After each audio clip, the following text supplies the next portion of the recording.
Blood was flowing in Bluebeard's house, in the abattoirs, in the circuses where God had set his seal to whiten the windows. Blood and milk flowed together. Arthur Rimbaud. Holy shit. The milky milky, the milky milky milky milk. The milky milky milk. The milky milky milk, the milky milky milk. Ah, the purple that is collapsing. Head for the hills and prepare your intellect to flow. Oh, oh, oh. The game of life is changing. Man is about to awake, electric sunbeams dancing in the milky, milky milk. Sorry. Your tongue milking me so hard, and I'm sucking on your nipples. Licking milky, milky stars, I feel like a slab of butter that is melting in the sun. The presence melts away, now that you and me are one. Made a Nilla Sunday, and the greatest truth appeared that I'd opened up the flood tides of the last 2 billion years. I ask myself a question, what the fuck is God? But I know that I knew it from the milky, milky gods. The milky, milky milk. Your lips get me so wet when I'm singing all the verses from the Tibetan Book of the Dead. The milky, milky milk. The milky, milky milk. Miley Cyrus. Oh, I was not expecting that. Folks, welcome to another episode of Loathsome Things, a horror movie podcast. My name is John. With me, as always, is my co-host Josh. Josh, how are you doing, fair sir? I'm doing quite milky, thank you, sir. Oh, good. I was like, all right, is this E.E. Cummings? No, this can't be E.E. Cummings. I was like, is this Allen Ginsberg? It's way too about lady sex to be Allen Ginsberg. Who could this possibly be? And I was not prepared for it to be Miley Cyrus. I was like trying to find some good milk and blood poetry, and then the best thing I found was that Rimbaud, and I was like, okay, maybe some lyrics would be good, and that was the first one that came up, and I was like, the chef's kiss. That is fantastic. Oh my god. That was almost as good as this movie that we watched. There is a lot of milk. I am going to go ahead and say I thought it was cummy blood. It probably was. I mean, there's... I guess we'll kind of get to our interpretation of that, but it's effectively looks like milk mixed with blood, you know. And there is a lot of milk in here, too. Yes, that's true. There's a lot of fluid in this movie. Yeah, and a lot of confusion about what goes in a refrigerator versus what does not go in the refrigerator. Yes, no kidding. By the way, we're talking about 1981's Possession, by the Polish director Andrzej Żuławski.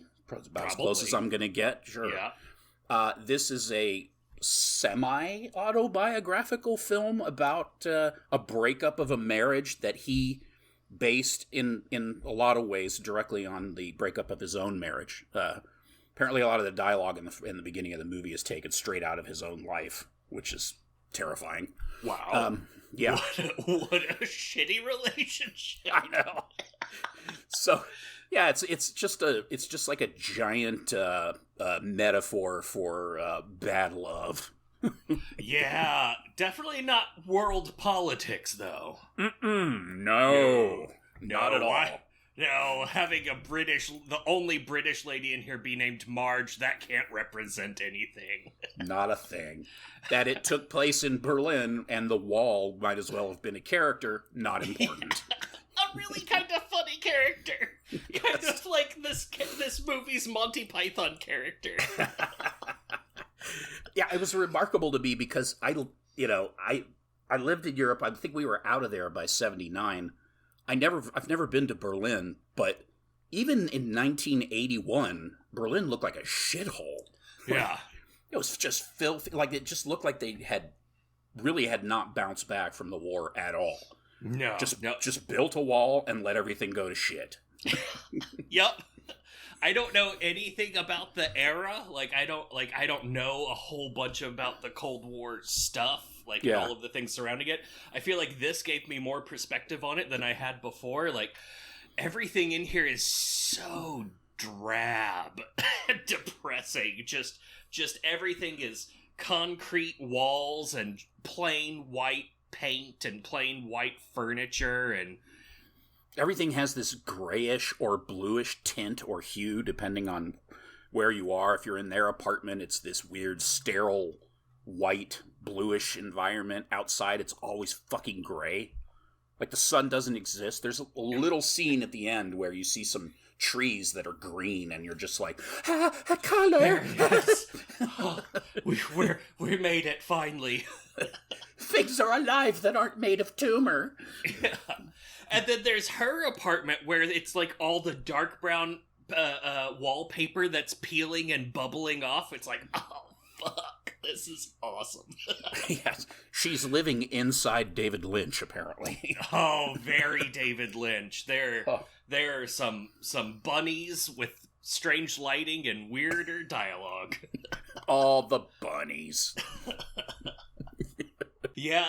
Also, so this, like, we're talking about, like, oh, how drab and everything in here. This movie is gorgeous. It is. Oh, yeah. It is strikingly beautiful to look at all the way through. This is a movie that was, like, this is the restored version. It's got all the nasty bits added back in. And the version that we watched is a 4K restoration. Mm-hmm. The movie was kind of lost for a long time. It was banned in England as a video nasty and all that dumb shit.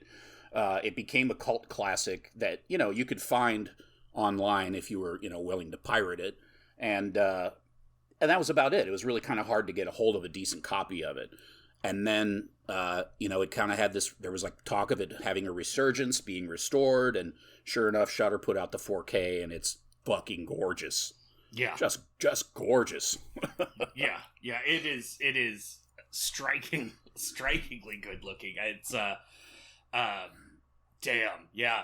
This movie's great, by the way. I would, before we start doing spoilers or anything, if you should watch it. Please watch it. Yeah. I've seen it several times now. The first time I saw it was a long time ago. Well, not that long. It was a few years ago. But anyways, it had a huge impact on me at the time, and I don't even think I was ready to watch it again. I just needed to kind of absorb it, and then I kind of went on with my life. So I didn't really see it again until this version, which was a revelation. Yeah. And the first time I watched it after all that time, it just completely floored me again. And then since I've watched it, every time I watch it, I see more, like, I feel it more, you know, like, it impacts you. Like, if you've ever been through a bad breakup, which most adults probably have, this movie kicks you right in the nards. Oh, yeah. Yeah, it's a real teeth cruncher for that. Oh, God. I mean, obviously, it's, you know, it's not meant to be taken straight forward. It's an allegory, but dude, it hits hard. Yeah. Especially, I will say, probably for people that have gone through bad breakups and have children together. Yes. Fuck that. Yeah, the worst Joker card you could possibly have in that situation. It just makes it, all the emotions that much worse. And that's what this is all about, is these, you know, both of these people just at war with everything and themselves, and, you know, just lost and trying to, you know, do something that she knows she has to do, and he probably knows she has to do it too, but both of them have their doubts, and it's just, you know, he turns into like this kind of stalkery menace, and she turns into this hysterical, you know, like emotional time bomb. It's just, oh my God. Yeah, it's incredible. I'm trying to think. So it's very much like Twin Peaks. Like, I can't imagine that Lynch didn't see this. Like, this, it's not like this inspired Lynch's work. Like, Eraserhead came out before this, and you can definitely see some Eraserhead in this movie. Mm-hmm. But it's very much it's like an angry episode of Twin Peaks.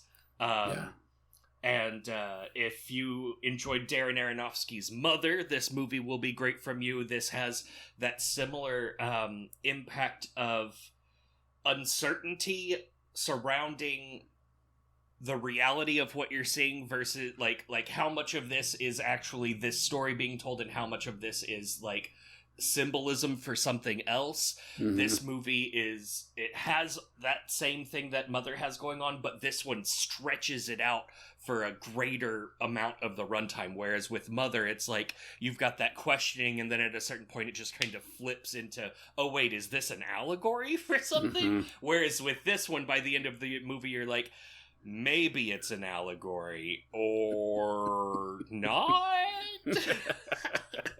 Yeah, it occurred to me that there were a lot of parallels in this movie. I mean, with this movie and Men in an interesting kind of way. I mean, it's almost kind of an exploration of the same thing, at least in part, but it's through the guy's point of view, sort of. I mean, he's just kind of the narrative focal point. It's not really about him, so to speak.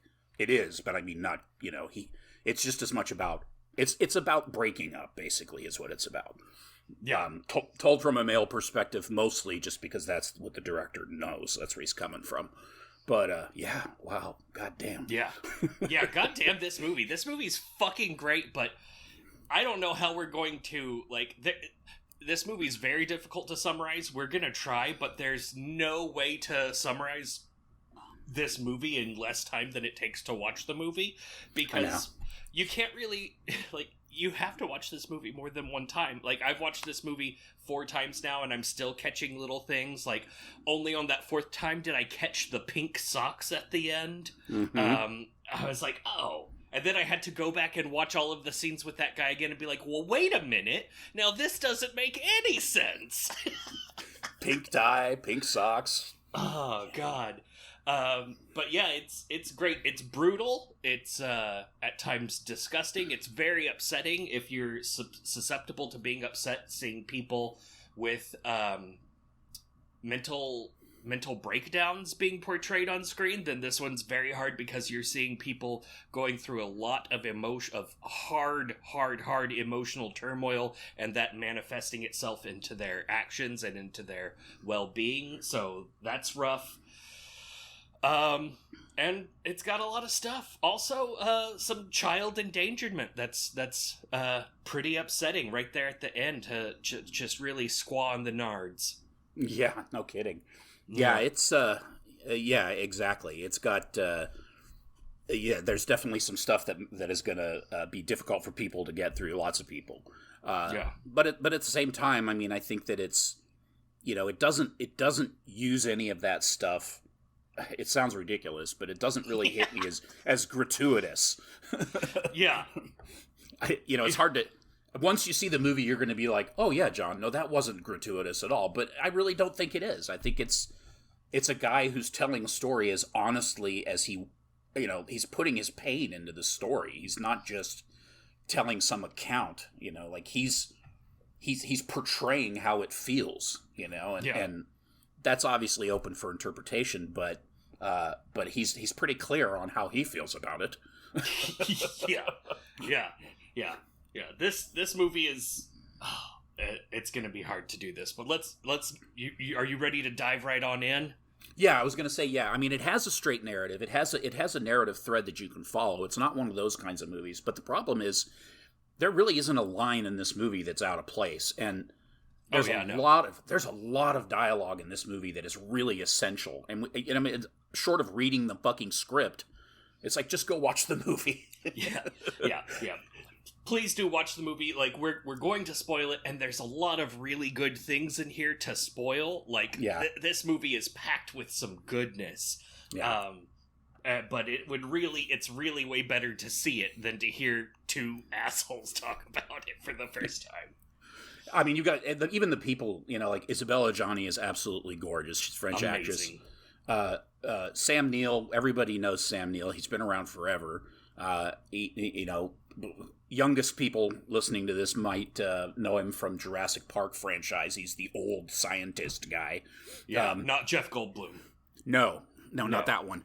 He was in Event Horizon. He was in, The Omen. He played in the second Omen. He played the older version of Damien. I mean, he's been around forever in The Mouth of Madness. Yeah. Great actor. Merlin. Yeah. Yeah. Yeah.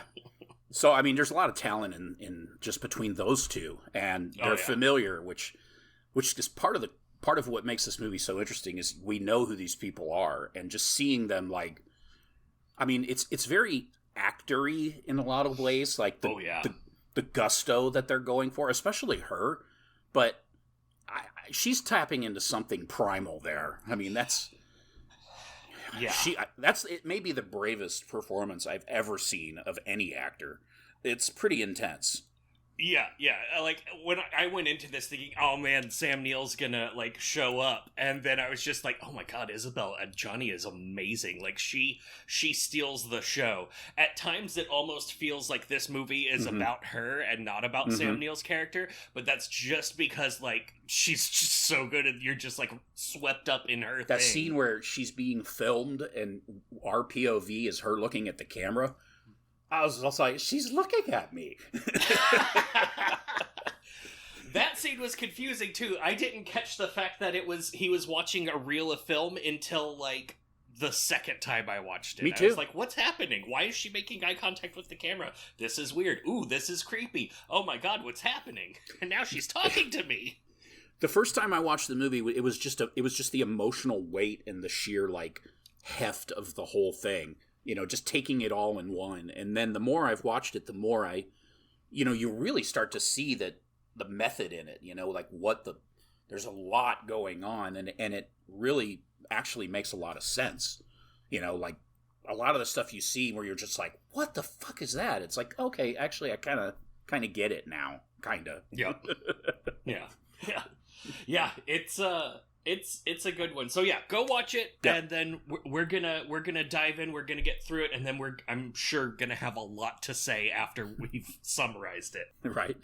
We see that Mark is quitting his job as an intelligence agent to save his marriage. He's in a stark room with a bunch of dudes at a table asking him questions about his spy work, including at the very end of it, the guy at one end of the table says, "Does our subject still wear pink socks?" We are taken to Mark and Anna's apartment, which we see overlooks the Berlin Wall. It is in fact just within binocular range of the Berlin Wall. Anna ends up breaking up with Mark at a cafe. He says that he won't see Bob, their son, and then he starts flinging chairs around until the waiters and chefs have to restrain him. And then he's in a hotel room for weeks, going through withdrawals, like being away from her is a drug, and he is cleaning that out of his system. Then he shows up at his home and finds his son, Bob, has been left alone. This kid's just eating jelly out of a jar, and he decides that he's going to take over custody, which he declares while doing a really awesome job in a rocking chair. Like, nobody rocks a rocking chair like Sam Neill. That's true. And then, taking Bob to school, he meets Bob's teacher, Helen, who he mistakes for Anna because Helen is also played by Isabelle Adjani. I don't know if we ever actually get Helen's name. There's even a point where... There's two times, I think, where her name is spoken. Okay. Well, that works then, yeah.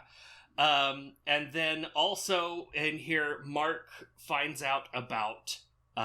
Anna's lover, Heinrich, who is played by Heinz Bennett, who is amazing in this movie. Like, we talked about Sam Neill and Isabelle Adjani, but Heinz Bennett's Heinrich is just so over-the-top amazing. I loved every moment he was on the screen. He's so despicable. He really is. He's just the best. Towards the end of the movie, he shows up on a motorcycle, and whenever you see him on the motorcycle, you're like, of course this asshole's on a motorcycle. Oh my god. He's basically, imagine what if Sting, but instead of a musician, he's a German dancer. So Mark goes there, he confronts him about Anna, and Heinrich says, "Our situation is like a mountain lake we're both trying to swim in, starting from different shores." And he's like taking Mark's hand and pressing it against his naked chest and saying that they should like bond through this experience. And then Mark attacks him, and then of course Heinrich fancy beats the shit out of him with some sort of capoeira or something. It's like dance karate or something. Yes. So then, of course, Mark brings his bleeding face and built-up violent resentment home, and then slaps the entire shit out of Anna. Anna then walks down the street. She's wearing the sunglasses and the hat and the hair pulled forward, and blood is just streaming down her face. This movie has amazing blood. Probably my favorite movie blood, because it is just...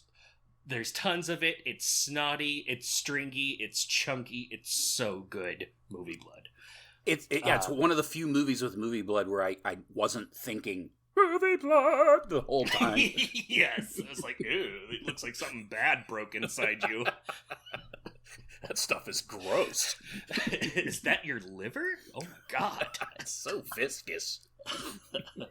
So Anna's walking down the street bleeding profusely, and with the strength of her dramatic innerness, she causes a truckload of wrecked cars to spill onto the street while he's chasing her, and she's screaming at him, warning him to not dare try to follow her.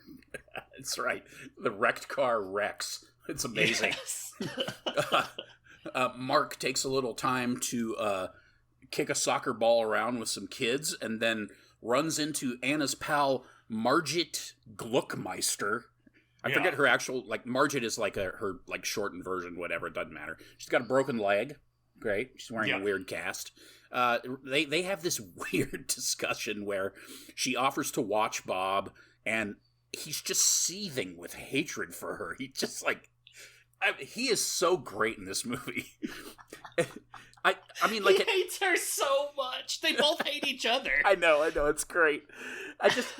His performance, like, he is the most seething, rage-filled man. Like, I just thought it was all cheesy acting the first time I saw it, but I was willing to accept it because the movie was so intense. But the more I watch it, the more I'm like, these performances are great. Oh yeah. He is the most charismatic, icky little creep you've ever seen. There's some scenes. There's some great scenes. I like everyone now. It's just like, yes. I wouldn't want to keep you away from your coffee. I love your coffee. I love your coffee. So he visits this detective, Mr. Timmerman. This guy's office is even whiter than their house. I mean, it's just or their apartment or whatever. He hires this guy to trail his wife. He wants to know, where he wants to try to figure out where she's going. Back at the house, we see he's tucking Bob in bed. Bob's their kid. Margit is there. In their bed, he tucks her in the same way and says the same thing, and then she sits up and gives him a hug, like this weird kind of. It's weird. I don't know what's going on there. Later on, Anna comes home, and he's basically just, like, drilling her in the kitchen, and she's drilling beef through this meat grinder. Oh, my God. This beef that she's cutting with, like a carving knife, electric carving knife. She's stuffing it in and getting more, emotionally fraught. Then, there's so much tension. And... it goes like that for just a little while. It's getting crazy. And then she freaks out and takes the knife and cuts her own neck with it and screams, goes completely batshit. He takes her into the bathroom, tries to clean her off. He puts this bandage around her neck, which is, the shot of her with that bandage on her neck is pretty iconic. It's kind of like something you associate with the movie. And then now he's so, she's off whatever she's doing, getting ready to leave again. And he's, cuts his own arm several times with the carving knife, and he's just kind of sitting there looking at it, and she comes in and she says, "It doesn't hurt." And he says, "No." And then she leaves. Yeah. So she's on the train now, and this old guy is following her, this weird guy, and it's her, the old guy, and the bum that she's sitting directly next to, who reaches into her bag and just helps himself to a banana. Yeah. Yeah, he pulls out, I like that he pulls out the bunch of bananas, selects one, and then very gently puts the bunch of bananas back in there. Like, it's like a very, very, polite theft. We need to have a hall of fame of weird characters that are in the scene for like in the movie for one tiny scene, because I think he might be the winner. He doesn't even say anything, and he completely owns. Yeah, he steals that whole show. He just takes a banana. Okay, sure. So anyways, that was great. She gets off the train. He's chasing her. It's so obvious that he's chasing her. And there's a great scene where he must have stepped in dog shit, because he's like dancing on one foot and trying to wipe his shoe off. It's great. You're like seeing all this from across the street, so it's a nice, pretty wide shot. He gets to where he's followed her to this apartment, which is her new place, or old place, or whatever you want to call it. He goes up and he's like ringing the doorbell really annoyingly, won't stop. He's pounding on the door. So finally she opens the door, and he goes in and gives her this horse shit about how he's got to inspect the place for the landlord. He's checking the windows to make sure they work, and then there's this great scene where he's like, now I must go to the bathroom to check that. And she's like, you fool, there are no windows in bathrooms. Which I was like, there's not? Okay, whatever. I've had bathrooms with windows in them. So he's like, well, I must check anyway. And, and he ends up in this room, bedroom, and in the room is the tentacle fetus monster thing. Just some bloody thing with like it's so weird, and like a weird upside down dolphin face. Oh, it's so weird. And in the meantime, she's in the kitchen, vacillating between normal and completely bug-eyed insane. And she smashes a wine bottle. She's like, wine! Smash, throws it on the ground, picks it up, takes the bottleneck into the other room, and just fucking maligns the guy. She's just like, slice. He's bleeding all over the place, more great blood. Totally murders this dude. It's great. It is a really good shot, too. It's so good. That the room is so gross, and then he's bleeding. It's just a big mess. Back at the house, back at the apartment, Helen, or as I call her, Analog,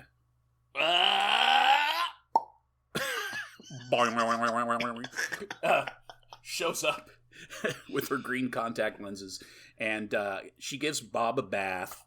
She's helping take care of Bob. And then Hans, is it Hans? Heinrich shows up. He wants to talk to Mark, and we get this weird wasted Heinrich on his magic envelope powder, I guess, doing this interpretive dance visit where he's just like, I'm looking for her because... It's so fucking weird. Yeah, he can only speak when he is actively flinging himself between dramatic poses on various walls. So like he'll be flinging himself towards like the door frame, and then once he gets there he stops speaking, and then to speak again he has to start like doing a little spin move and fling himself over onto the stair railing, and like he can't not be doing a weird dance. It's amazing. He like strokes his bare chest with the back of his hand. It's so weird. And then he'll do this thing where he's got his arm up around the back of his head, and then his hand is touching his face on the other side from behind his head and stuff. It's real good. It's fucking amazing. And Mark, he's looking for Anna, and Mark gives him that line. He says, yin-yang balls dangling from your Zen brain. And then the Heinrich says, there's nothing to fear except God. And Mark says, for me, God is a disease. That's why the disease, through the disease, we can reach God. I love that line too. I also quoted it. So good. Yeah.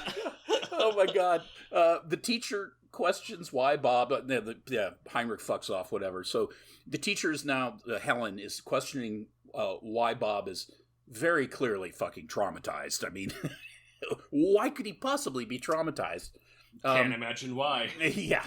And Mark gives her this, oh, woe is me, I'm a victim, I'm a martyr story, and she pretty much calls him out on it, which I think is hilarious. And then, to show her disgust, she basically just immediately caves in and they go to the bedroom to fuck. Yeah. But I don't think they do because they get the old coitus and start screaming, which is what she was referring to earlier, that he screams when he's sleeping. And so they don't get it on. She goes, checks on Bob, she comes back, or he checks on Bob, he comes back, and then we get to see a nice long shot of Sam Neill's ass. So all is not lost. And then we cut back to the main detective. He's very worried because he encounters Mark. He's very upset because what's the guy's name? Emmanuel, the other detective, is missing, and he's threatening. Oh, I don't want to have to go to the police and all this stuff. And then Mark's just basically like, whatever, don't fucking care. And then the guy is like, well, that's good because I'm with Emmanuel. Like that's his private dick.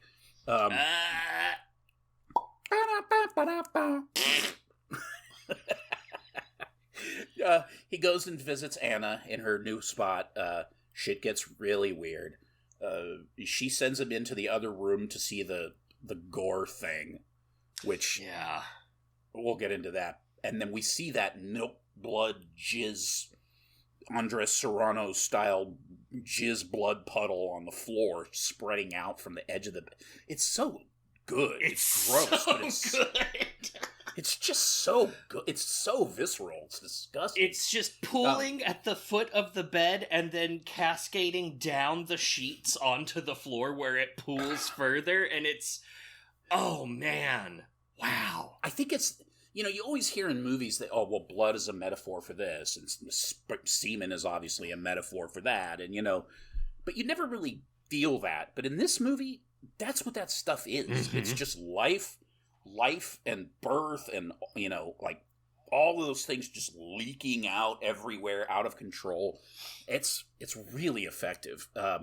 So you see this stuff, this oozing stuff. Emmanuel is dead. The main, I don't even remember what the main guy's name is, the main detective guy, but he freaks the fuck out, pulls his gun out. She's like embracing the thing at this point, isn't she? And he shoots. It pretty much doesn't do anything except she starts screaming. Yeah. And beats him severely with what I think is a bag of flour. I think it's a grocery bag that has like flour and milk in it. Okay, yeah, that makes sense. Then now it's like mixing with all this blood, and then she shoots him 3 times with the tiniest gun I've ever seen. Oh yeah, it's super 007. Like all of the guns in this movie are little 007 pistols. Yeah, it's something, man. Yeah. So do we talk about the thing? Like, yeah, sure. So the thing on the bed is a crazy tentacle monster. It's roughly humanoid bipedal shaped, but with like tentacles for arms and tentacles for legs, and a weird, like I said, upside down dolphin face with like big stupid lips and eyes like very similar to dolphin eyes. But in the middle of its chest is this glowing cavity, and when you look, you can see that there's like something in there. Like you're not looking through an empty space to the bed underneath it. There's light radiating out, and there's like something in there. It kind of looks like blueprints or a framework of something. You can't really tell. But the cummy blood mixture is pouring out from between its 2 leg tentacles. Not from anywhere, just that's where it's originating. And oh boy, and even in there, she, like, whenever she's talking to that detective guy, she's even like, he made love to me all night. and we're just looking at this cum blood puddle pooling ooze, and this thing on the bed's just kind of going. Oh man, I think that's like the second time you see the thing where you're already starting to be like, is that thing looking more human than the last time I saw it? Yes.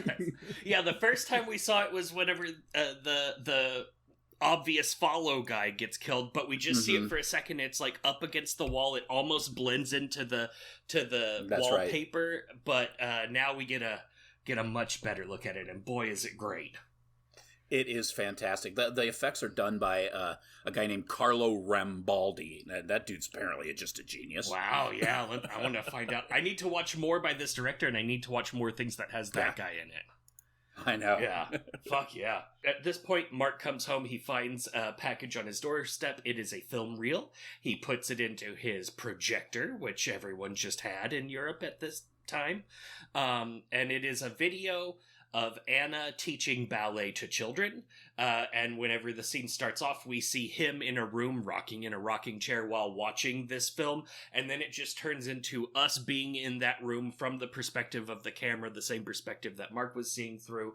We see that the camera is being operated by Heinrich, and as Heinrich is filming Anna teach children ballet, she starts making meaningful eye contact with the camera, especially when she says things.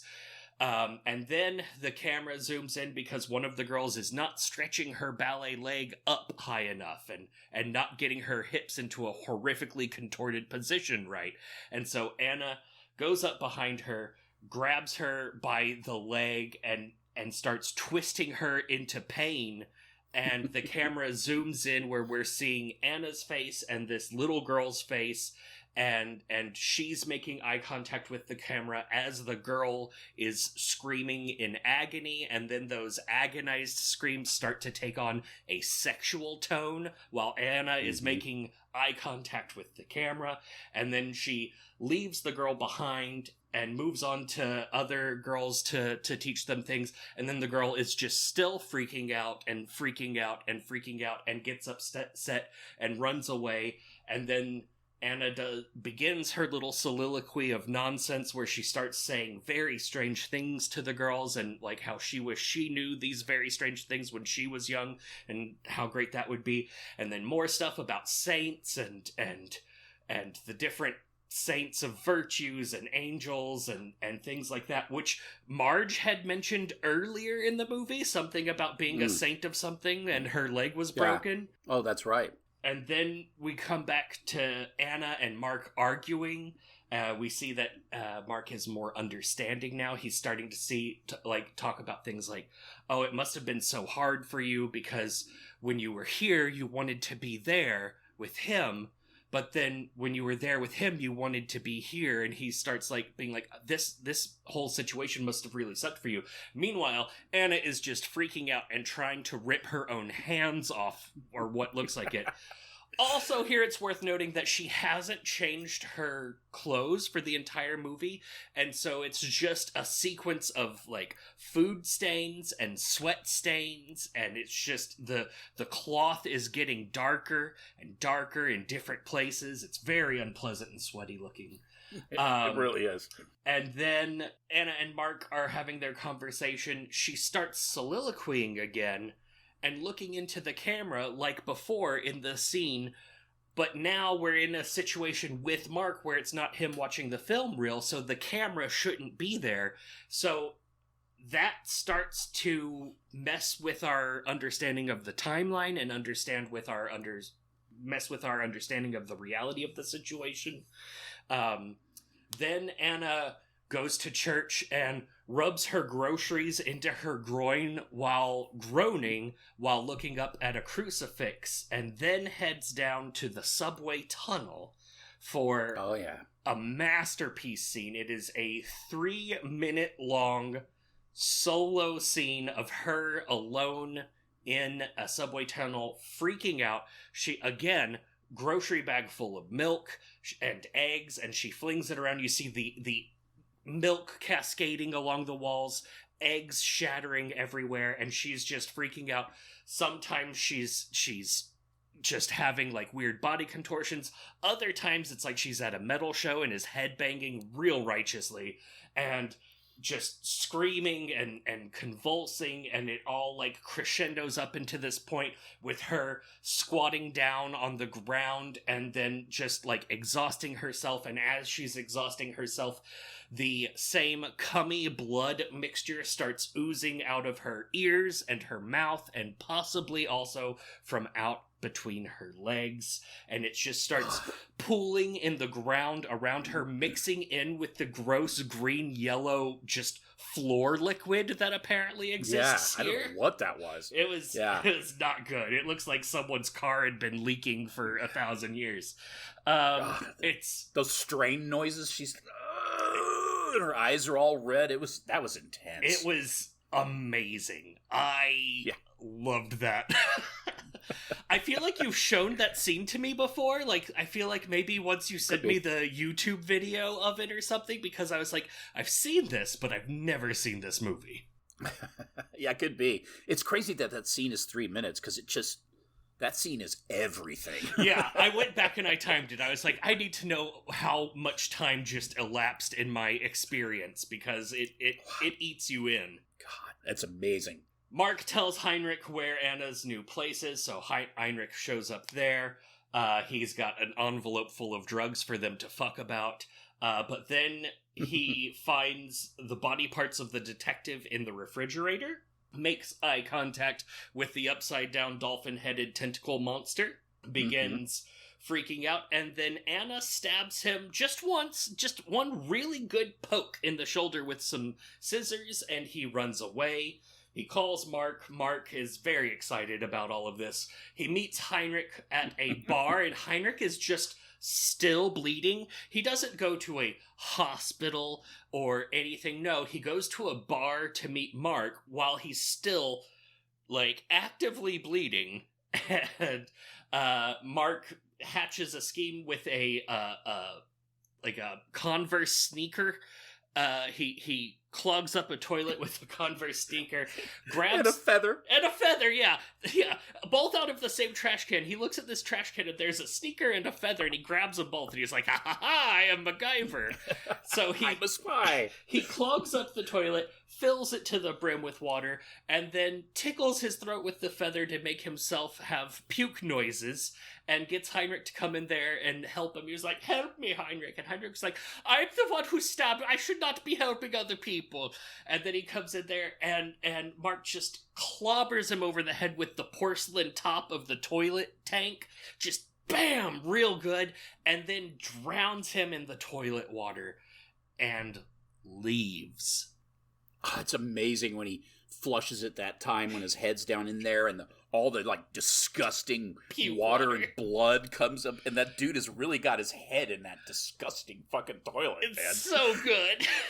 It's just like, oh man, this is nasty. Oh, it was so, yeah, it was really good. Oh, amazing. Yeah. Mark goes back to the to her apartment, and she's cleared out. She's not there anymore. And he's running around. He has this great idea. He turns the gas on, which is the loudest hissing gas I've ever heard in my life. It's just like, okay, we get it. Yeah. By the way, every time she screams really loud, which is quite often, you can hear it echo. You can hear this weird echo off in the distance. It's through the whole movie. And then there's a couple scenes where he yells, and I realized that whenever the sound got above a certain level, it echoed. Like, there was one where it echoed like a couple times. It was really this weird effect that was just made it that much more bizarre, I guess. I guess he did it on purpose. I don't know. But anyways, he finds this this plug-in heating element. I've seen these things before, but I forget what the purpose of them is. I would guess to light your very large cigars. It's like a car cigarette lighter, but like an enormous one. Yeah, it's like, do you not have a stove? Do you just... I mean, obviously she has one because he just turned the gas on, but... So it's this plug-in coiled heating element things that he plugs in and, gets the hell out of there and just fucking blows that place to hell. And by the way, that place is right across the street from the Berlin Wall. Yeah. It's so weird. So anyways, Heinrich's motorcycle is outside, so he grabs the motorcycle, goes home, finds Margit in the elevator, bleeding and basically dying. Yeah, like her throat is cut. Yeah, she's not in good shape. Yeah. He picks her up and takes her into their home, pretty much just lays her on the floor, goes back out, sees that Anna is in the bedroom. She helps get him all cleaned up and put, in the kitchen sink, of all places. He has this little, they have this talk, like they're talking and she says, there's a scene where a bit where she says, do you believe in God? And he's like, in God. She says, it's in me, take me. And then they have a shaky fuck. We don't see this fuck, but we see the afterwards. And they're in bed together. Everything's great. She came home because she wanted to be safe with her faith. This is kind of what she was saying. I was like, okay. Yeah. And then, as always, she bolts once again. I have to leave. I think he sends her. He tells her that she needs to go to Margit's place or something like that. But anyways, she leaves. She tells him to close the door because it's there. I guess she doesn't want this thing to get out. Whatever. He puts Margit in the weirdest bag, like a body-length, thick plastic zip-up thing that it looked like those things you hang in your closet over like a suit, or that you put shoes in or something, or a comforter. Yeah, it was was body length, and so he stuffs her. Convenient. Yeah, he stuffs Margit in there and tosses her in his trunk. Heinrich's mother calls, and she went to she's had the address. She went to go see the apartment. It's a burned out hole, as she said. And there were all these cops there, and she went to the bar, right, the same bar where all that shit went down with Heinrich. She sees I don't know how she would ever be able to get into the bathroom, but she sees him with his head in the toilet dead, but his soul is missing. Mm-hmm. Okay. So, it's so weird. Mark goes and gets Bob brings him over to Helen. He says he makes her a promise, but we cuts away, so we don't know what the promise is. He finds Anna. She's getting fucked by the thing, which is looking pretty human at this point. Yeah. It's got a human head, kind of, and it's got a human torso, but still, it's gross. Yeah, but it's got like a third tentacle now that's also its penis, and it's got just like more tentacles coming out of nowhere and going nowhere. It's very confusing to look at. It's on top of her. She's naked. She's like moaning the same exact sounds she makes earlier when she's, hysterical. And she keeps saying almost, right? Yes. And then she repeats almost while looking at Mark. Yeah. I'm like, almost, I guess at the, in retrospect, she's saying this thing is almost in its final stage or whatever. Yeah. He goes to visit Heinrich's mother, and she asks him if Heinrich is dead, which I didn't understand because she just told him earlier that she saw him dead. So I didn't know if that was asking if Heinrich's soul is dead. Oh, right. Okay. Yeah. Because he would know that. I don't know. She shows him that she shows Mark that this picture of Heinrich's wife and kid, he has his own wife and kid, and she talks about how, she just talks about her son and how wonderful she is and all this great stuff. And while Mark's, very closely looking at the photograph, she goes over to her dresser and takes a whole handful of pills. Mm-hmm. And just lays down and goes night-night. Yep. Yeah.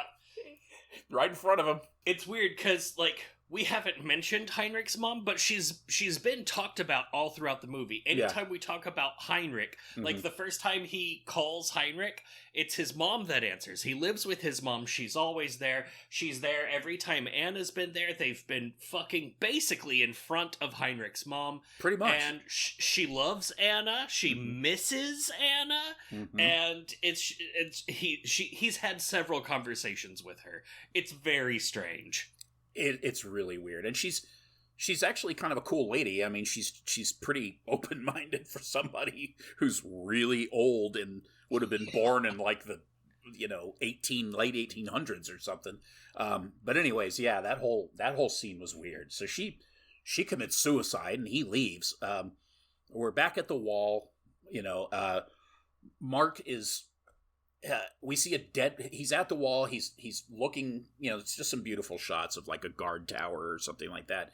And then we look down in this river or canal or whatever, and there's a dead dog floating in the river. He'd been talking about a dead dog that climbs. They go into the house to die and all this stuff. So then this dude walks up with the with the pink tie, and really weird looking dude who's like balding but has like crazy wispies and like little round glasses.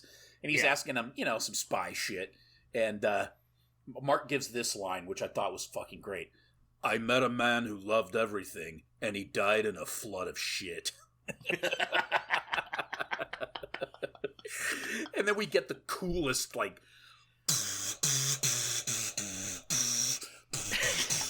weird electronic music and some bunch of spy business. There's the wall, there's the pink tie, the whole that was just fucking brilliant. It's amazing, section. Yeah. And then he gets into a cab, and he tells the cabbie to reverse and then full speed slam into the cop car ahead. And as the guy he's got him at gunpoint to do it, and the cabbie's like, "My pleasure." Yes. Also, a great one-off character. He's in, like, just this one scene. He's like, "My pleasure, sir," and then just rams the fuck out of the cop cars, and then jumps out of his own window and runs away. Oh, it's so amazing. Mark jumps out of the car before it hits, and then, he runs into it and gets out, runs away. And then we get this full-on crazy intrigue spy movie shootout scene where Mark gets shot like 8 million times. Kills the guys that are shooting at him, or at least one of them anyway. Gets back on Heinrich's motorcycle. There's this shot of him like riding through these darkened, like arched areas that are like separating two different buildings on like this old cobblestone road. Everything's sweaty. And he's flying down this shot. They're shooting the shot with a truck in front of him, obviously, and he's screaming. He's just like, ah! It's so great. It took me a couple of views to realize that he was screaming while he's driving.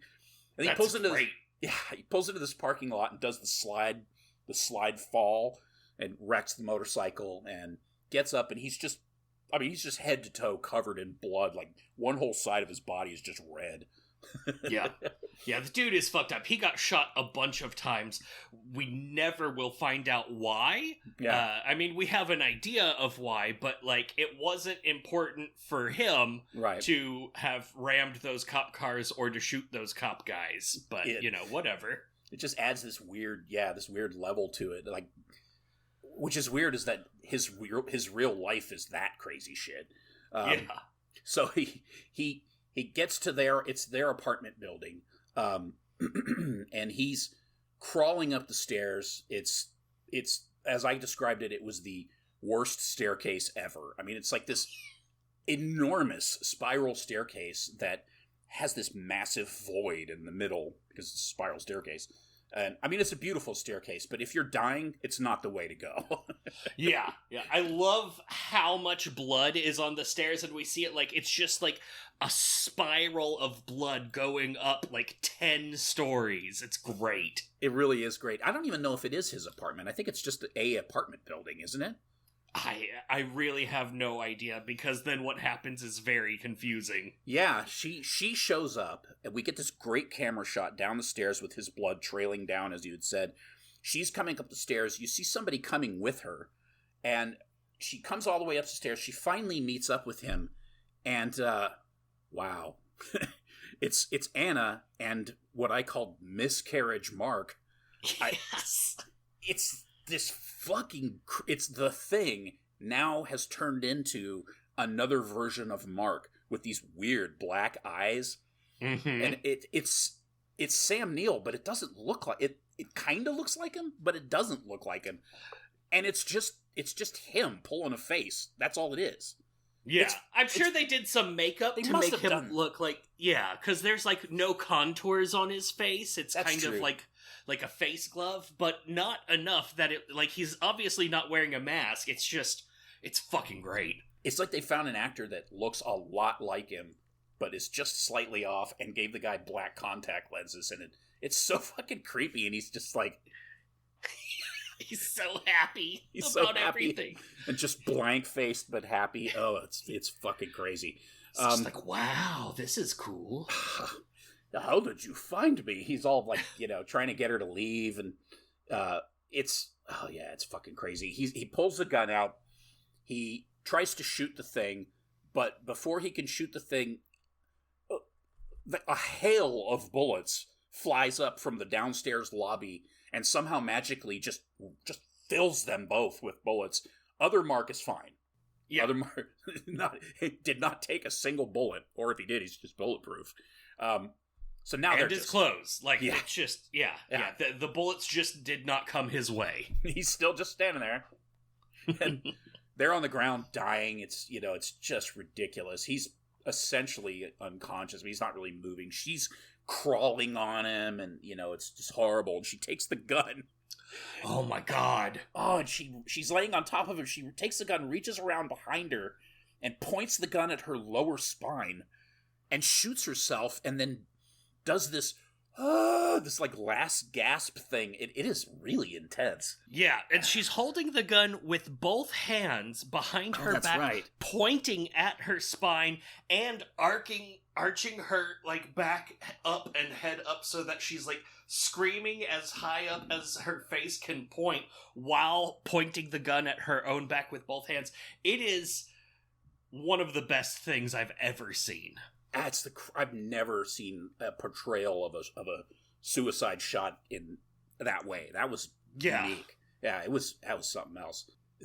Before that happens, they do this blood kiss thing, of course, and then other Mark looks at original Mark and says, "So hard to live with it, eh, brother?" And then other Mark climbs the stairs, gets to the top of the stairs. A lady who looks a lot like what's her nuts in X. I think it's the sexually assaulted ballerina from earlier. Oh, is it? I think so. Okay, she reminded me of Mia Goth in that scene, whoever she was. Yeah. And anyway, so he other Mark gets up there, sees the strange lady. He gives her the gun, tells her to shoot them.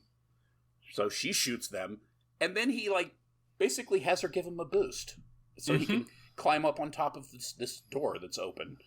And then he's standing up on the door, like, I need to find some way out, or whatever. And then the next thing we see is original Mark has jumped the rail and is literally seeing this guy falling down that void in the stairway. It was a hell of a stunt. Yeah.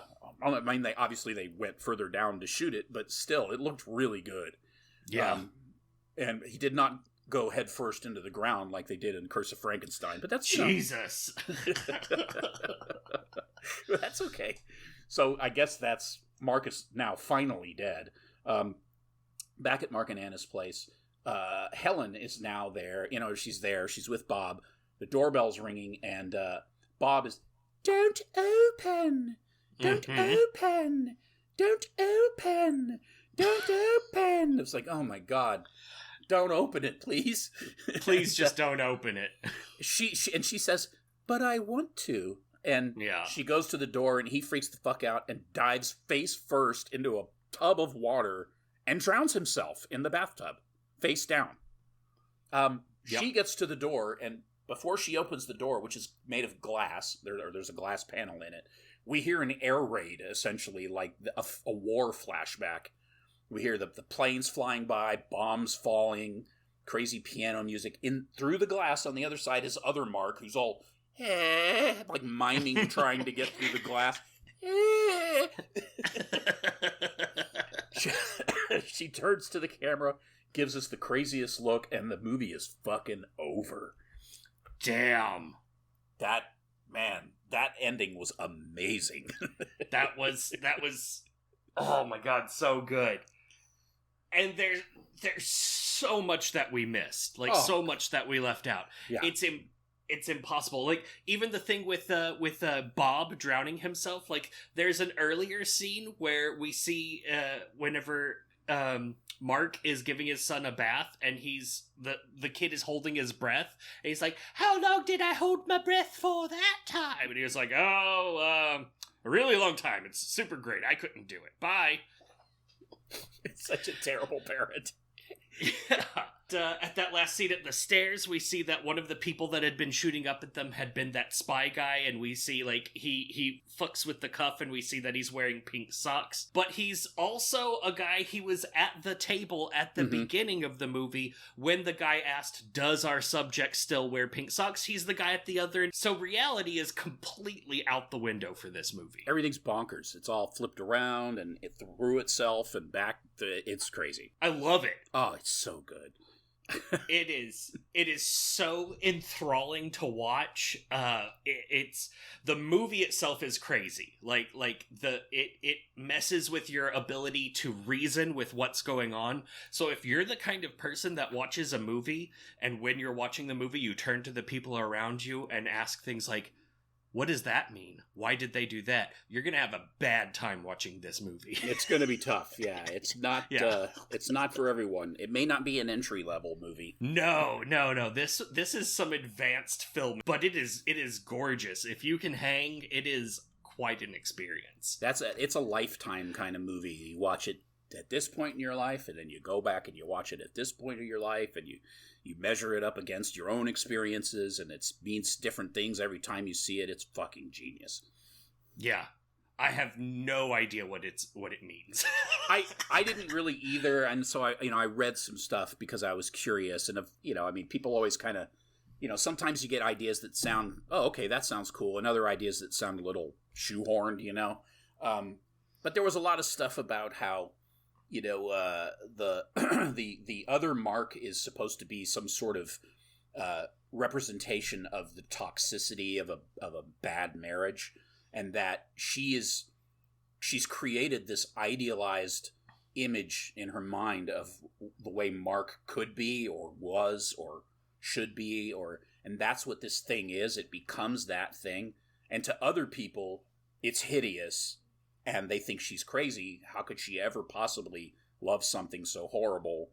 In her mind, this is the idealized version of Mark, so it's perfectly lovable, So I was like, oh, that could work. I don't know that that's necessarily the case, but, it's passable. And then the idea that Helen is, he's still so obsessed with her that the first person he meets that he has any kind of attraction to, he immediately sees her as Anna. She's not exactly like Anna, it's not that close, but close enough, and he's so then the argument is, well, she might kind of look like her in real life, but she probably doesn't, and he's just basically using her as a replacement for Anna, which a lot of people do. They hitch themselves to the first person that comes along, and they tell themselves that that's because they're moving on when they're just dwelling in their past still. And, that it's like, okay, I could see that. That makes a lot of sense. But there's also talk about, my interpretation of the subway scene, which I think is shot out of time, is that, or shown out of time, is that she's having a miscarriage, because she says as much. And then my interpretation was this other Mark thing is her miscarriage, but it's also like this, she refers to it as her, not her, there was her faith, and then there was her other thing, and it's one of them. One of the things dies when she miscarries, and the miscarriage represents the other thing, like her saint of this or her saint of, one is faith and the other is whatever. It didn't make any fucking sense, but she keeps saying that. Yeah. So yeah, she's building up an internal mythology of her own religious creation, right? And I mean, I guess all that stuff is totally valid and maybe totally accurate. I don't know. But it's very easily open to interpretation. And I think, I'm assuming he probably did that on purpose. He gives you a lot to chew on, but you can also, there's still room for you to kind of see it your own way. I mean, I don't know. What did you think about it? I mean, I'm taking someone else's ideas because I don't really know. I don't super know. So the things that I noticed relating to that is also I get the feeling that there's other marks, because there are times where he shows up and he's cleaner, and his whole like comportment is different. So there's a scene where he's remember the scene where he brings Marge home and puts her in bed. There's a scene where he's like putting her in bed and he's like clean and whistling, and then later he's there again and he's like all dirty and disheveled again, and the way that she reacts to him is different. It almost feels like there's like a bunch of different ones. The scene where he is going through withdrawals feels like that being a point at which he's like metamorphosing into a mark type of thing. So there's all kinds of like who really is doing what. Like the roles that they take on seem very temporary and obscure. But the thing that really entertained me is the political element to it. So we have an American spy who is there with his French wife and their child named Bob. Her best friend is an English lady named Marge, and they have there's a love triangle between the American, the French woman, and the German guy. And all of this is taking place outside, like just within binocular shot of the Berlin Wall.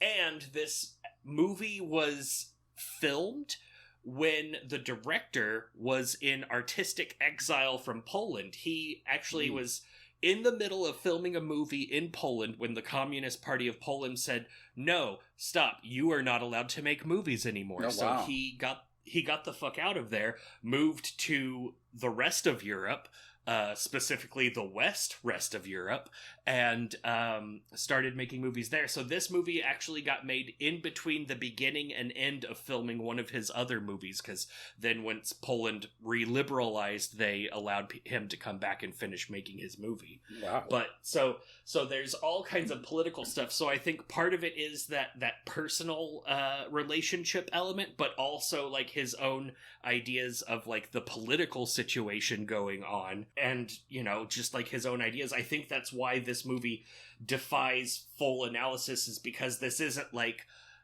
an artistic interpretation of a lot of big elements, and so there's no real objective analysis. There's just, you'd have to become an expert of this director in order to interpret all of what's going on in there. But yeah, it's fucking great.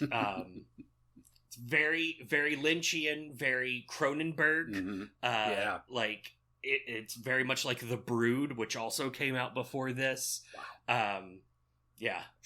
But also, I want to go ahead and say I think Lars von Trier got a hold of this movie because he was making short films in the cool little niche Euro movie market during the time that this was at the film festivals, and you can see a lot of influence here. Yeah, his particularly his TV series, The Kingdom, reminds me a lot of that, with Udo Kier kind of being like the stand-in for Heinrich.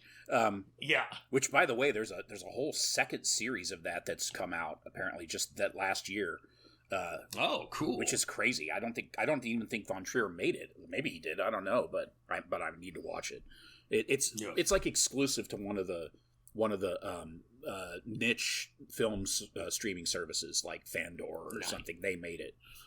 Oh, which cool. Yeah, which is kind of interesting. But yeah, I mean, this movie is. There's an author that I've been reading lately, and he talks about. I think I've mentioned him on the show, but his name's Eric LaRocca, and he's a gay writer, but he writes some pretty extreme horror. And I'd read a couple times online, he said that this was his favorite movie, and I thought, well, that's just so obvious, you know. And then I was thinking about it as I was watching it, and I was like, you know what? I think this is my favorite movie. Ever since I saw Agira, The Wrath of God, the Werner Herzog film, that movie absolutely changed my life. This movie didn't change my life. It just told me some shit in a way that I needed to be told. And it just kind of hit me in a way that I was just like, this movie is fucking incredible. It's not just my favorite horror film. I think it might be my favorite film I've ever seen. Ooh, wow. Yeah, damn. Yeah, I know. Yeah. That kind of stuff hits me hard, man. Do you remember the episode of Black Mirror where the guy could replay all the shit through his eyes and his wife is being unfaithful? And he goes back and replays... That episode fucked me up. Yeah. And so I'm obviously susceptible to that kind of stuff to begin with. Yeah, that's really cool. I love a good movie that the artistic presentation like makes you realize things about life that you can't just make that happen. That comes from like pure artistry, and this movie is like pure artistry. Like, yeah. No, I was gonna say I was reading an article about. First of all, I felt like horror movies got a little dead for me at the end of the year. Not the movies themselves, but there just suddenly wasn't any. Like I felt like I had seen everything. There's a few things that I need to see. I'm talking about new releases. Obviously there was a bunch of stuff I probably didn't even know that was out there, and I may find out about it later. But as far as I knew, I was basically caught up. Once I saw Barbarian, I think I was pretty much in line with what I wanted to see. And then all of a sudden, it was like all this other shit suddenly. Skinamarink came out of nowhere, and then that other one that I sent you that trailer for, that crazy body horror thing, and yeah, that looks good. And I was just reading, before we started, I was just reading an article about another movie that's about to come out, and they were talking about how it's a portrayal of trauma, but they were talking about how in modern times now, or in like contemporary movies or contemporary horror, we're starting to see these depictions of trauma in a unique way, like Hereditary and Babadook, where it's, trauma from a mother's perspective, and a very specific type of trauma. And it, like, like if you think about, if you try to boil down what horror is, what it's what we find scary. And the scariest things in life are, different for different people, but you can kind of narrow it down to like being alone, or being betrayed, or, being neglected, or being, hurt, or, being left behind by people that you care about, that you convinced yourself you couldn't be without, even though you can. That's part of that is scary shit. Yep. Yep. I mean, it's a lot scarier than like, say, Freddy Krueger. Yes, Freddy Krueger's scary. This weird supernatural creature that, comes and haunts you in your dreams and stuff. That idea is very scary. But I'm not really worried about that happening. Well, yeah, I think people that are like really into the whole like Jungian universal unconscious, for them, Freddy Krueger's probably like the ultimate scary monster. That's true. But if you don't have like that going for you, then it's, like, oh, that's neat. Yeah, cool. Oh, he was a horrible man in life and then they killed him. That's pretty cool, I guess. But yeah, this personal trauma trend that we're seeing, really effective. I love that that's being explored. I mean, if you go back to like the origins of horror movies, it's basically don't go into the wealthy scientist / noble's creepy house. Like, that was basically the universal theme of horror movies, was don't go to the scary place where rich people are weird. He's so rich and spoiled that he's perverted himself into some abomination. Yes. It's like a social commentary about wealth or class or something. Yeah. Whereas now we've got, like, other things. And even that, like, that's also, like, Texas Chainsaw Massacre flipped that. And it was like, all right, now instead of the wealthy person with the creepy castle, it's the impoverished Southern Gothic thing. And, But now that we're getting all of these, like, personal trauma things where it's not, like, a thing that you can keep away from, it's the trauma is where you already are. Like Smile is a great example. Like, while maybe it didn't stick the landing, the premise of it, of the trauma of suicide committed by others, and how that is a thing that can come for you, like, blows it away. Like, that's just... wow. And and all of the stuff. This one, of course, obviously not part of this new trend, but it really, like, set that up. This is fantastic. Oh my god, this movie is devastating. Yeah, and this movie is like a is like a living, like, precursor-ing fuck you to all the anti-elevated horror people who think it's some modern movement, when this fucking movie was made decades before they were born and was just fucking kicking it out of the park, like, and maybe knocking it out of the park while it was at it. I don't know what kicking it out of the park is, but I guess what's it with football? Yeah, no, or kickball. What's right. Kickball? Yeah. Thank you. Yeah, foot kick. Yeah, ball. Yeah, and then I mentioned Skinamarink, which I'm not going to talk about at all because, you know, I mean, we might cover it. I don't know. But but it definitely has something to do with trauma. Wow. That's Oh, okay. I still haven't seen it. I'm excited. Yeah, go see that. Because that movie, wow. So, you know, it's funny, guys. I mean, I got super excited when movies like Hereditary and Midsommar and all these kinds of movies were starting to come out. The Witch kind of heralded it, even though, you know, I don't think The Witch is the best of the bunch. In retrospect, I really do like that movie, but, you know, this whole thing where people are talking about elevated horror or whatever, it's like having intelligence in a horror film is a wonderful thing, and the world is getting fucked up, and horror films are reflecting that. And I knew that there was going to be another wave of movies that are going to just hit you right in the gut, and we're starting to see that now.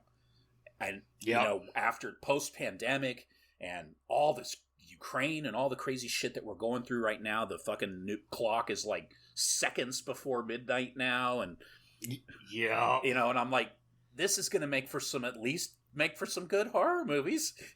Yeah, we can hope. Oh, man. My favorite thing about this movie, and then we'll get into rating and other stuff or whatever.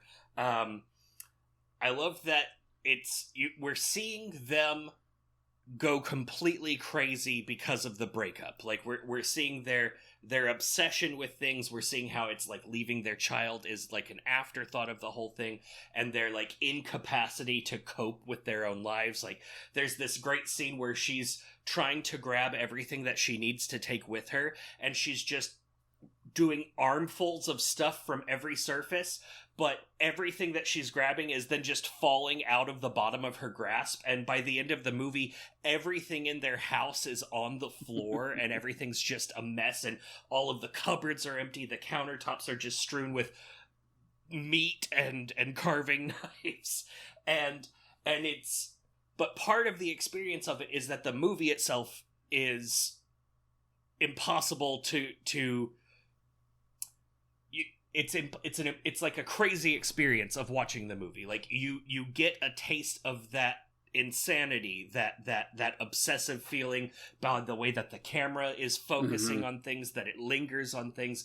There's all of this stuff with like whenever he goes and checks on Bob, he like holds Bob's rib cage in his hand and is like checking him for bruises, and then later whenever he's caring for her, he does the same thing, and then later when she's caring for him, she does the same thing.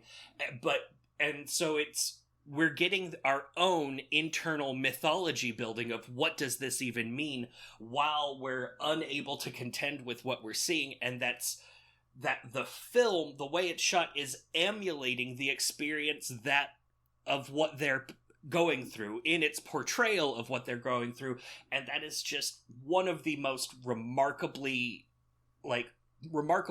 artistic achievements I've ever seen in a film in my entire life. Yeah, it's ridiculous. And how many Oscars did this movie win? Oh, that's right. No one gave a shit. Yeah, no one gave a shit. It was nominated for the Palme d'Or at one of them, like Cannes or whatever. I don't know which one does Palme d'Or. Cannes.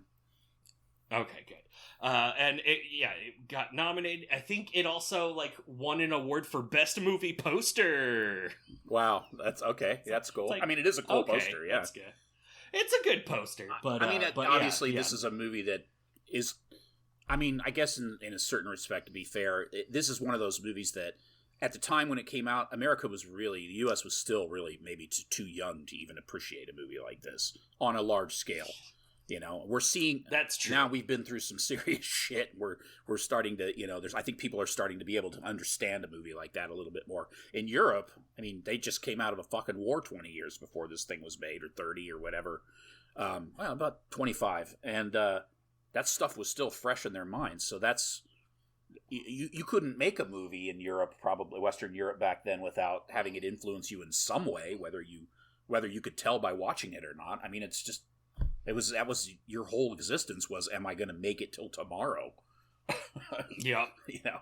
Yeah. I mean, like I thought about that old lady. I'm like, you know, she lived through that damn war. She probably spent many days of her life wondering if she was going to see the next day.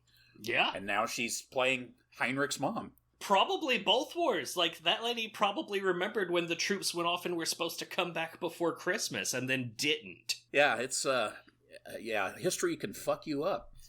Yeah, man. Yeah. History can fuck you up, and this movie fucked me up. All right. I gave this movie a 5 out of 5. It's a perfect movie. I wouldn't change a single frame, a single scene.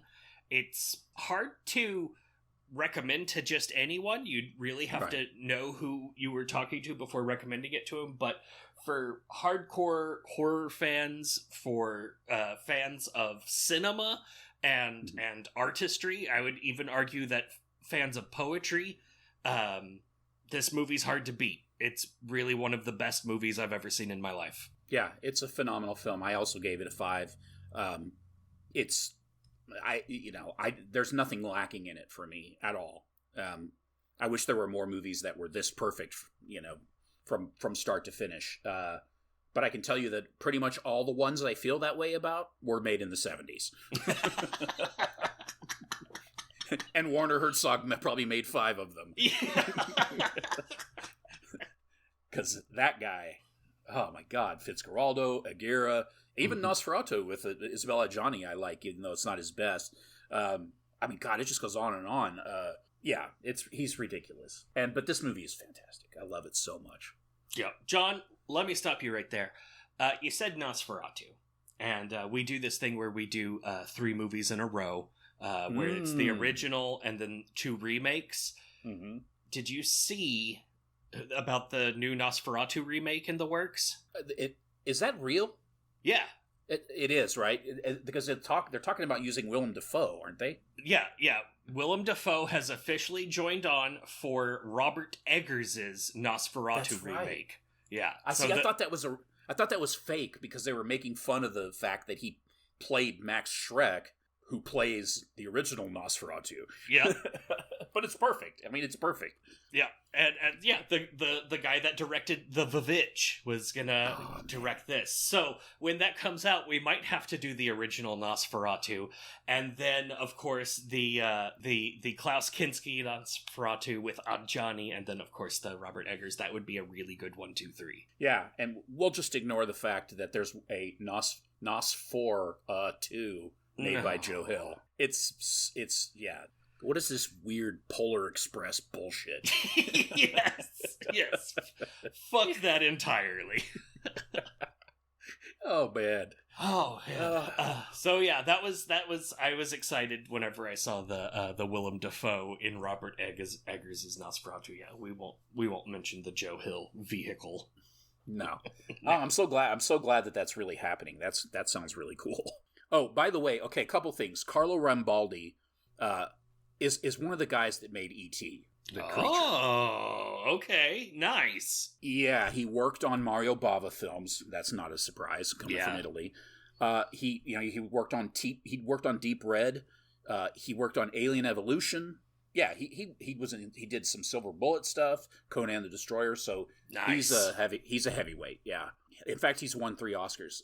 The guy that made Shadow of the Vampire, E. Elias Marriage, made I guess it's short, but not that short. But he made this film, is this experimental black and white horror film called Begotten. Ooh. And it's fucking intense. It's a weird like analogy or like a weird like metaphorical take on the Bible, but like if you didn't know that, it wouldn't matter. It's just insane. And the way he shot it in black and white, but then he cranked up the exposure and the contrast so that there are no middle tones. It's all black or white. So, they look like Rorschach images almost. Rorschach images, and it's It's so bizarre. It's available on YouTube for free. Nice. And it's a fucking insane movie. Like, how he went from that, which I love, to Shadow of the Vampire, which is fine, and some other stuff that he did. I don't know how he pulled it off, but I got in touch with that guy online once, and I was just like, Begotten is so amazing. I didn't know what to, I was like, why am I talking to this guy? I had nothing to say. And he was super nice and super polite, and I just was like, yeah, that was a mistake. But they just fanboyed out. I love your movie. You're so cool. I know. I was like, that's all I got. I'll see you later. But yeah, check out Begotten, man. Oh, it's so good. Yeah. Also, so apparently, I don't remember the title. Ari Aster has a short film from before Hereditary that looks really good. I was reading about it. Apparently, it's about a father. It's a short film. Father walks in on his son who is masturbating, and they have a heart-to-heart where he's like, it's okay, this is a normal thing. And then after the father leaves, we see that the son was masturbating to a photo of his dad, and then it gets weirder from there. I just read about that. I was like, I gotta see that. Yeah. Talk about personal trauma. Wow, that's heavy duty. Thanks for listening, guys. You really should go see this movie.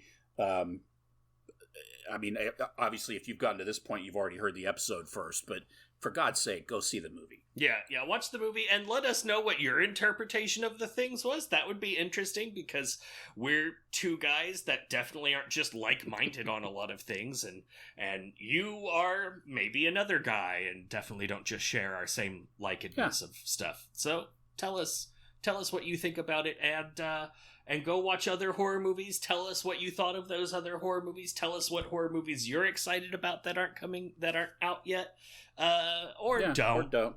And as always, we're sorry that you have to get married.